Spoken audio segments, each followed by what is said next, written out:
Cette vidéo vous est présentée par la boutique l'îleaujeux.ca, un service personnalisé par une équipe de passionnés d'ici.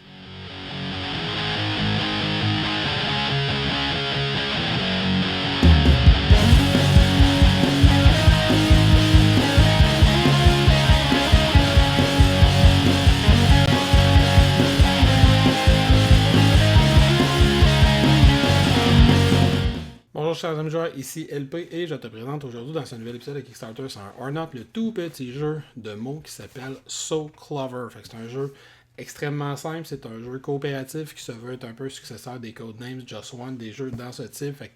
De façon collaborative, les joueurs individuellement vont établir des indices, puis ensuite de façon collaborative, on va essayer de trouver les indices que les autres joueurs ont établis, puis on tente de marquer le plus de points possible.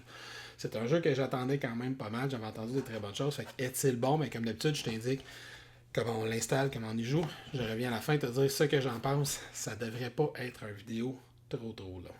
Donc le jeu se joue très simplement. Il va d'abord avoir une phase de préparation où les joueurs vont avoir à écrire des indices. Ensuite, on va défausser ses cartes, on va donner sa plaquette aux autres joueurs et de façon collaborative, on va tenter de deviner ce que les autres joueurs vont avoir écrit sur leur plateau. La façon que ça fonctionne, c'est que chaque joueur a une feuille de trèfle comme ça ici, un crayon. Et dans la phase de préparation, chaque joueur va piger 4 cartes de ce deck-là, va les distribuer au hasard sur sa petite fiche comme ça, en orientant les cartes de façon aléatoire, en les plaçant n'importe comment autour comme ça, sans regarder. Et on voit que ça va donner des paires. Si je regarde, moi par exemple, j'ai ici la paire ligne et jeu. Peut-être, je vais essayer de me trouver un mot qui combine ces deux paires-là. Je vais peut-être écrire par exemple Marelle. Ici, j'ai la paire toile et studio. Toile, studio, peinture. Je vais écrire cave et coffre, trésor, pourquoi pas. Et avec ma quatrième paire d'indices, je vais écrire noyau rouge, je vais écrire cerise. J'essaie de trouver un mot qui va relier les deux mots qui sont indiqués sur les cartes. Si j'avais tout simplement mis cette carte-là au hasard dans un autre sens, mais ça aurait été cave et noyau, pinceau et rouge, ça n'aurait pas été la même chose. Dans mon cas comme ça ici, j'ai fini d'établir mes 4 indices. Quand j'ai terminé, on va enlever les 4 cartes, on va les mettre face cachée sur notre plateau. Et selon le niveau de difficulté qu'on veut jouer dans le jeu de base, c'est une carte supplémentaire qu'on va ajouter.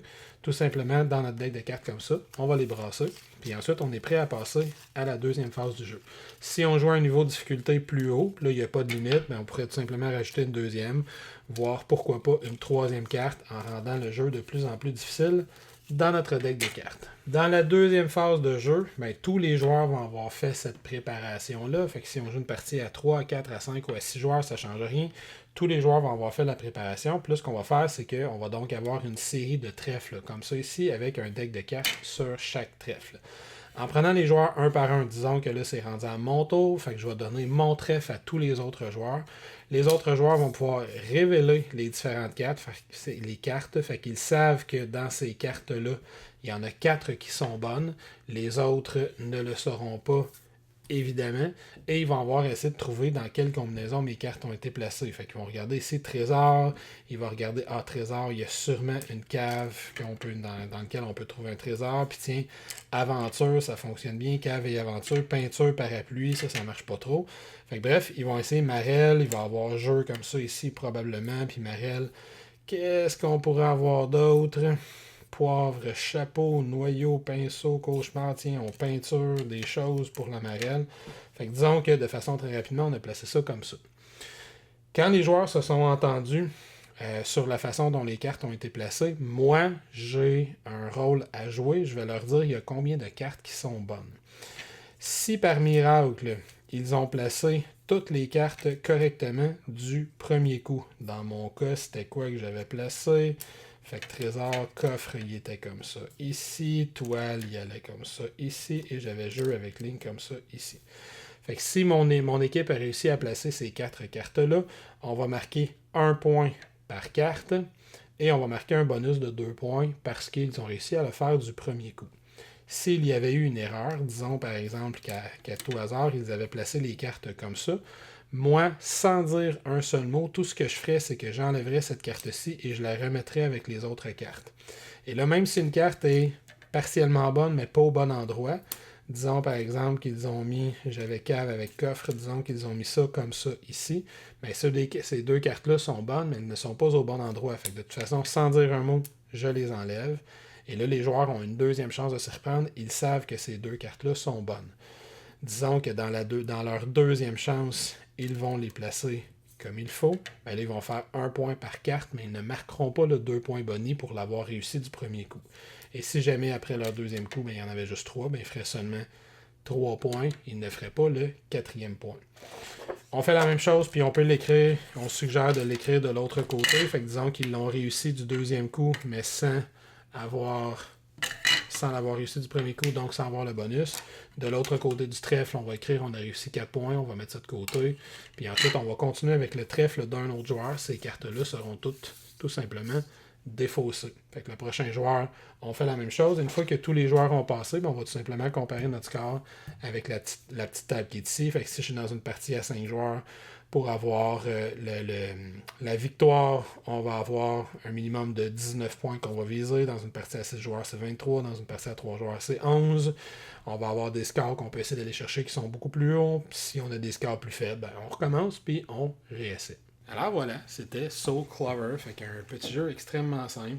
Fait qu'écoute, il n'y a pas grand chose à dire au niveau des composantes. J'aime beaucoup cette petite affaire-là qui fonctionne très bien, là, qu'on peut effacer facilement. Ça a un petit thème, un petit côté sympathique avec la petite feuille d'érable, pas d'érable, mais le petit trèfle. Que j'aime bien. Je trouve qu'il renouvelle bien le genre Codenames Just One. Si on aime ce genre de jeu-là, on va aimer celui-là. Il donne un puzzle qui est intéressant, on a des décisions qui sont intéressantes à prendre. Ça reste un jeu extrêmement simple, ça reste un petit jeu de mots de type party qu'on va sortir facilement dans des soirées familiales, dans des soirées d'animation, tout ça. Il y a quand même pas mal de cartes à l'intérieur du jeu, on a tout ça, puis comme il y a 4 mots par carte, je pense qu'on va avoir une belle rejouabilité avant de commencer à avoir fait le tour des cartes et des combinaisons possibles. Fait que pour moi, c'est un très beau petit succès, c'est un très beau jeu. Il va remplacer Codenames dans ma collection de jeux qui va probablement quitter parce que So Clover est arrivé. Just One va rester, je trouve que les deux peuvent bien cohabiter, mais So Clover, pour moi, c'est vraiment une très belle petite découverte ludique, super intéressante à faire découvrir. Donc, c'est pour moi un très très beau jeu que je recommande si tu aimes évidemment ce genre de jeu-là. Je termine en disant que je vais commencer à faire ça pour le montrer. Exceptionnellement, je fais un petit message d'intérêt public. Je participe présentement à quelque chose qui s'appelle au Québec le défi tête rasée. Ou dans 2 semaines, dans 2 semaines au moment où je tourne, c'est-à-dire le 27 juin, je vais me faire raser la tête et je tente pour ce faire de ramasser des fonds pour la recherche pour le cancer. On a une société qui s'appelle Leucan qui va accompagner des familles, des enfants qui affrontent cette terrible maladie. Et j'ai tenté de faire ma petite part en ramassant quelques sous que je vais verser évidemment complètement à cette compagnie. Fait que nous autres, on a un truc qui s'appelle le défi tête rasée. Fait que j'invite les gens à fournir de l'argent que j'avais versé à la compagnie via un lien que tu vas trouver juste en dessous de ce vidéo-là. Tu vas jusqu'au 27 juin pour le faire si ça te tente de donner évidemment quelques dollars. Et ça veut dire que le 28 juin, quand tu vas me voir, tout ça, ça va avoir disparu. Fait que moi, je vais te souhaiter une excellente fin de journée. Si ce n'est pas déjà fait, viens t'abonner à notre chaîne YouTube. Viens nous voir sur Twitter, Facebook, Instagram. Pourquoi pas? Viens nous supporter sur Patreon pour que l'on puisse continuer à te fournir du matériel d'excellente qualité. Sur ce, ciao à la prochaine et fais attention à toi.